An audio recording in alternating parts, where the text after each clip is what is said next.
गांव मोहल्ला के इस खास बुलेटिन में, जहां हम आपको बिहार के साथ साथ देश और दुनिया की तमाम बड़ी खबरों से कराएंगे रूबरू। मैं हूं संध्या। आइए जानते हैं आज की बड़ी खबरों को। रेलवे परीक्षा की भर्ती की गाइडलाइंस जारी। रेलवे भर्ती बोर्ड ने 15 दिसंबर 2020 से शुरू हो रही रेलवे भर्ती परीक्षा के लिए गाइडलाइंस जारी कर दी है। परीक्षार्थियों को परीक्षा केंद्र पर साधारण मास्क पहनकर जाना होगा। डिजाइनर मास्क पहनने वाले परीक्षार्थियों को परीक्षा केंद्र पर जाने की अनुमति नहीं दी जाएगी।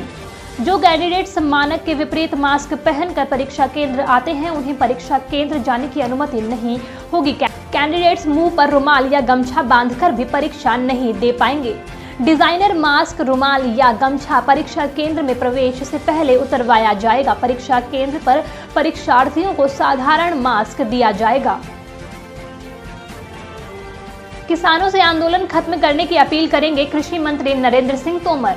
पिछले कई दिनों से जारी किसान आंदोलन का आज 15वां दिन है। केंद्र द्वारा लाए गए 3 नए कृषि कानूनों को रद्द करने की मांग को लेकर किसानों ने बुधवार को सरकार के प्रस्ताव को खारिज कर दिया। किसान नेताओं का कहना है कि अगर तीनों कानून रद्द नहीं किए जाते तो वे एक के बाद एक दिल्ली की सड़कों को बंद करेंगे। साथ ही इन कानूनों के विरोध में किसान 14 दिसंबर को राज्यों में जिला मुख्यालयों का घेराव करेंगे और उससे पहले 12 दिसंबर को दिल्ली जयपुर राज्य मार्ग भी बंद किया जाएगा। केंद्र सरकार ने प्रदर्शनकारियों से अनुरोध किया था कि बुजुर्गों और बच्चों को घर वापस भेज दिया जाए, लेकिन इसके बावजूद भी यूपी गेट पर कई लोगों ने उनके अनुरोध पर कोई ध्यान नहीं दिया। वहां भीड़ बरकरार है।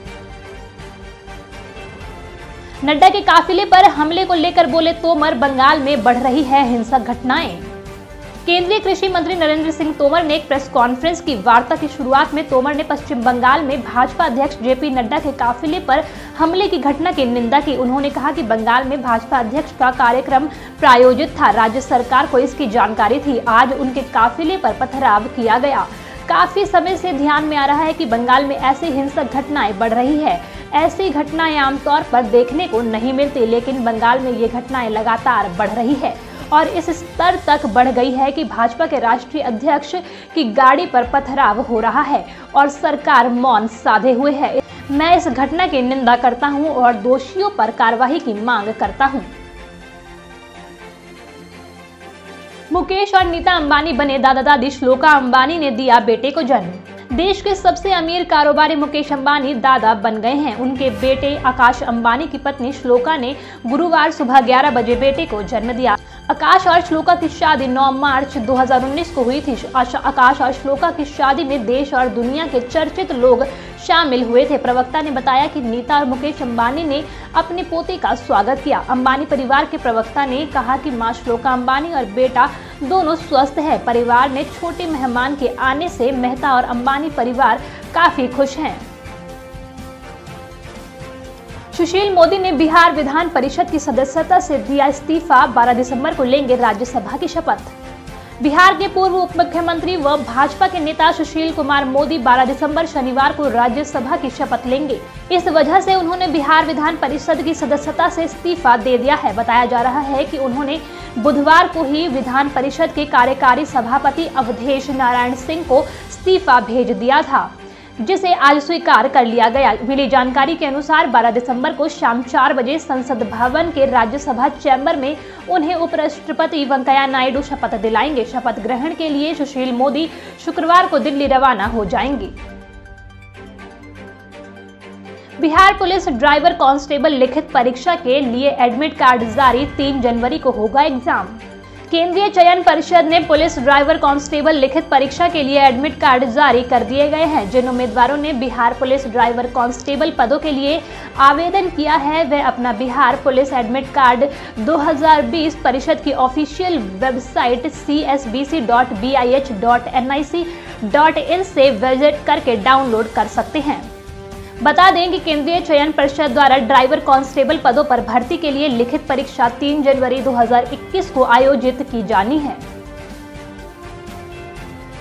बिहार विधानसभा चुनाव में जीत के बाद संगठन मजबूत करने में जुटे वाम दल रोजगार को ले सीपीआई-एमएल कर रहा आंदोलन। बिहार विधानसभा चुनाव में मिली जीत के बाद सभी वामपंथी दल अपने अपने स्तर से संगठन को मजबूत करने में जुटे हैं। भारतीय कम्युनिस्ट पार्टी, मार्क्सवादी, लेनिनवादी ने युवाओं को रोजगार देने के सवाल पर कटिहार से इसकी शुरुआत कर दी है। CPI-ML के राज्य सचिव कुणाल ने बताया कि इस सम्मेलन को हर जिले में किया जाएगा और फरवरी-मार्च में पटना में रोजगार के सवाल पर विधानसभा का घेराव किया जाएगा। इसके लिए इन दलों ने जिला एवं प्रखंड इकाइयों को अहम जिम्मेदारी देने और कार्यकर्ताओं को जनसंघर्ष के लिए तैयार रहने को कहा है। इधर दिसंबर के दूसरे पखवाड़े में मार्क्सवादी कम्युनिस्ट पार्टी ने जिलेवार सम्मेलन करने का फैसला लिया है, तो वहीं भारतीय कम्युनिस्ट पार्टी ने भी जिलों में जनहित के मुद्दों को लेकर आंदोलन करने का निर्णय लिया है। बिहार को मिली नई लाइफलाइन, गडकरी ने दिया नए कोइलवर पुल का तोहफा, मिलेगा गणितज्ञ विशिष्ट नारायण सिंह का नाम।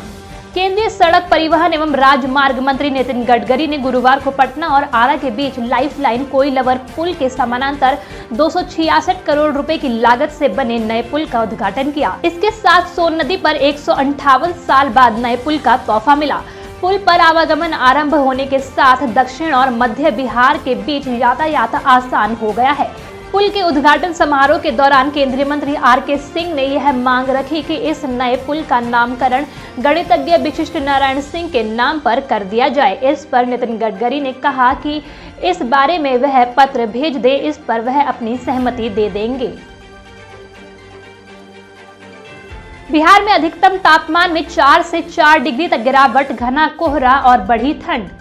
बिहार में कई शहरों का अधिकतम तापमान 4 से 5 डिग्री तक नीचे आया है। पटना का अधिकतम तापमान पिछले 24 घंटों में 3 डिग्री नीचे आया। दिन भर कोहरा छाया रहा। अधिकतम तापमान 20 डिग्री सेल्सियस रिकॉर्ड किया गया। न्यूनतम तापमान सामान्य से ऊपर रहा और यह 14.6 डिग्री दर्ज किया गया। सूबे के कई शहरों का अधिकतम और न्यूनतम तापमान का अंतर काफी कम हो गया। बक्सर में बेलगाम अपराध, राजद नेता के बेटे के सिर में गोली मारकर हत्या, बगीचे में मिला शव। बिहार के बक्सर जिले में बेलगाम अपराधियों ने राजद नेता के बेटे की गोली मारकर हत्या कर दी। मृत युवक का शव बगीचे में मिला। घटना बुधवार की आधी रात की बताई जा रही है। राजद नेता संतोष भारती का 22 वर्षीय बेटा चंदन कुमार भारती बुधवार की शाम से ही घर से गायब थे। इसी बीच अपराधियों ने सरीमपुर के समीप स्थित सुनार के बगीचे में उनकी गोली मारकर हत्या करने के बाद शव को फेंक दिया। चंदन के सिर में नजदीक से गोली मारी गई है। सुबह सुबह जब स्थानीय लोग उधर से गुजरे तो उन्होंने शव पड़े होने की सूचना औद्योगिक थाने की पुलिस को दी। इसके बाद मौके पर पहुंची पुलिस ने शव को कब्जे में लेकर पोस्टमार्टम के लिए भेज दिया। झारखंड के बाद अब बिहार में महिला से गैंगरेप, सभी आरोपी फरार। झारखंड के दुमका में गैंगरेप और सरायकेला खरसवा में महिला को निर्वस्त्र करने के शर्मनाक कांड के बाद बिहार में भी ऐसा ही एक मामला सामने आया है। यहाँ मुजफ्फरपुर जिले में एक 27 वर्षीय विवाहित और 4 बच्चों की मां के साथ 5 युवकों ने गैंगरेप किया है। मामला सामने आते ही सनसनी फैल गई। इसकी सूचना पुलिस को दी गई है। पुलिस ने 3 नामजद राहुल सिंह, अनिकेत कुमार, निहाल सिंह और 2 अज्ञात के खिलाफ FIR दर्ज कर जांच शुरू कर दी है। 10 IAS का हुआ प्रमोशन। बिहार प्रशासनिक सेवा के 3 अधिकारियों को बनाया गया आप्त सचिव। सुनील कुमार तिवारी बने विधानसभा अध्यक्ष के आप्त सचिव। बिहार में 10 IAS अधिकारियों का प्रमोशन किया गया है। इन सभी अधिकारियों को संयुक्त सचिव स्तर पर प्रमोशन दिया गया है। प्रमोशन पाने वाले अधिकारियों में भागलपुर के कमिश्नर जे प्रदर्शनी और नालंदा के कमिश्नर अंशुल अग्रवाल भी शामिल है। इनके साथ गोपालगंज की DDC सज्जन R, पटना के DDC रिची पांडे, बांका के DDC रवि प्रकाश, कटिहार के DDC वर्षा सिंह, जहानाबाद के DDC मुकुल कुमार गुप्ता, औरंगाबाद के DDC अंशुल कुमार, नवादा के DDC वैभव चौधरी और हाजीपुर के DDC विजय प्रकाश मीणा प्रमोशन पाने वालों में शामिल हैं। बिहार में नए साल से खुल जाएंगे सभी स्कूल। बच्चों को बगैर परीक्षा आगे क्लास में दी जाएगी प्रोन्नति। नए साल में केंद्र सरकार के दिशा निर्देश के आलोक में प्रदेश के कक्षा 1 से 8 तक के प्राइवेट समेत सभी सरकारी स्कूलों को खोलने की तैयारी हो रही है।